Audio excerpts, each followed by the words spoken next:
আপনারা দেখছেন কে টিভি বাসন্তী। আজকের আলোচনায় আমি আব্দুল মোমেন লস্কর।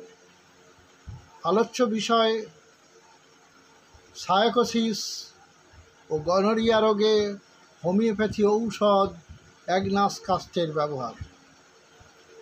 আগেও বলেই এখনও বলছি, হোমিওপ্যাথি ঔষধ ব্যবহার করতে হলে ঔষধজ প্রয়োগ লক্ষণ অবশ্যই হৃদয়ঙ্গম থাকা দরকার, জেনে রাখা দরকার। কেবলমাত্র ঔষধের নাম বলে দিলে কখনো ব্যবহার হয় না, ব্যবহার করলেও কাজ হবে না। তাই বলি, আজকের হোমিওপ্যাথি ঔষধ অ্যাগনাস কাস্টের ব্যবহার সম্পর্কে যে প্রয়োগ লক্ষণ বলছি তা ভালো করে মনোযোগ সহকারে শুনুন। অ্যাগনাস কাস্ট সায়াকোসিস ও গনোরিয়া রোগে ব্যবহার হয় যখন ঠিক পুরাতন অবস্থায় প্রবেশ করতে যায়, অর্থাৎ একুর থেকে তরুণ থেকে পুরাতন অবস্থায় যখন চলে যায়, ঠিক সেই সময়ে অ্যাগনাস কাস্টের ব্যবহার উপযোগী হয়। অ্যাগনাস কাস্ট সঙ্গমেচ্ছা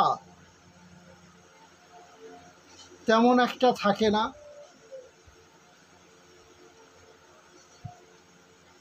প্রায় ধ্বজভঙ্গ হয়ে পড়ে। তরুণ অবস্থা ছেড়ে পুরাতন অবস্থায় যখন আসে, তখন হরিদ্রাব পুঁজ এর মতো স্রাব নির্গত হয় জননেন্দ্রিয় বা পুরুষাঙ্গ দিয়ে।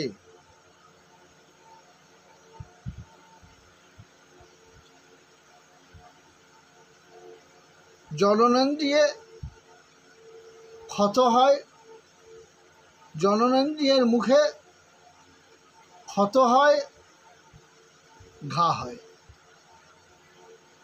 পুরুষাঙ্গের মুখে ক্ষত হয়, ঘা হয়।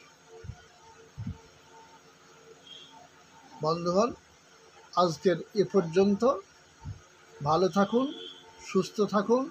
যারা নতুন এসেছেন সাবস্ক্রাইব করুন।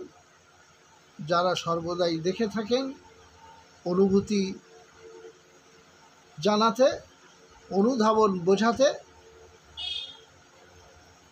লাইক ও কমেন্ট করুন। ভালো থাকুন, সুস্থ থাকুন। আপনাদেরকে ধন্যবাদ।